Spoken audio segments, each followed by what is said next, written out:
Okay, good morning, McMurray. I am at the milkweed bug observation. This is observation number 2.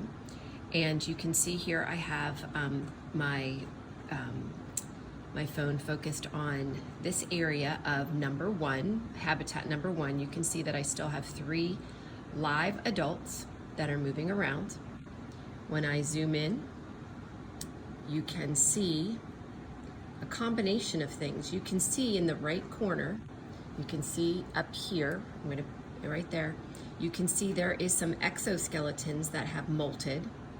You can see instar number 2 moving right in front of me. This bag has a lot of action going on. In this frame, you can see I have 3 moving parts over on the right, 3 moving bugs on the right. They're in instar 2, 2 on the bottom. And then when I zoom in, you can even see there's still an instar number 1 right there. So you can see that we have all kinds of growth going on in this bag, all kinds of movement. You can see, yes, those are little droplets of poop. Yep, I said the word poop on the bag. And you can just see a lot of activity going on, a lot of growth. Again, you can see some exoskeletons that are in the wool as well. So this is basically what you see in the majority of this bag. This is habitat 1. Okay, I'm back. I am now in habitat number 2. You can see that there is a milkweed bug crawling at the very top. I have 2 adults left in this bag.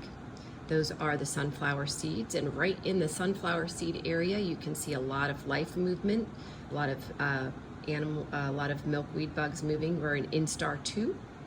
Again, if I look really close in the polyester wool, you can see some exoskeletons. So this one has definitely a lot of life going on. This one has 2 adults. I will turn the bag around.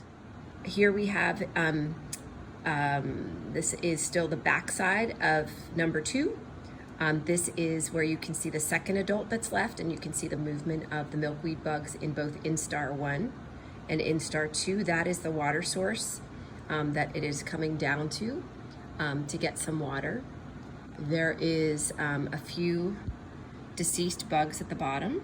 I'll have to clean that out when I get to it, but we know that the life cycle of these milkweed bugs is only around 3, 4, 5 months maybe. So this is the end of habitat 2.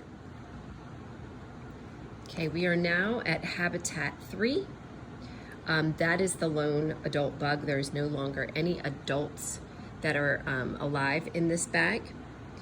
There is a little bit there's not a lot of going on. You can see there's an instar 2 crawling around. There's some instar 1s and 2s. There are no longer any clutches in any of the bags. That means that all of them would be moving on into their instar phases. Okay, here we are, instar 4, or this is habitat 4. We're in instars 1 and 2, mostly 2 now. Again, you can see some of them are feeding on the sunflower seeds. Some of them are on the water, sipping the water. When I come over here, there are the 2 last remaining adults in here. Again, this one has no clutches. Remember, clutches are when you have a cluster of eggs, so no other fertilization has occurred. When I move over here, you can see some feeding, and you can see some that are in the polyester wool where, like I said, instar 2. You can see some exoskeletons that have fallen off of those instars in the wool. So that wraps up our second observation.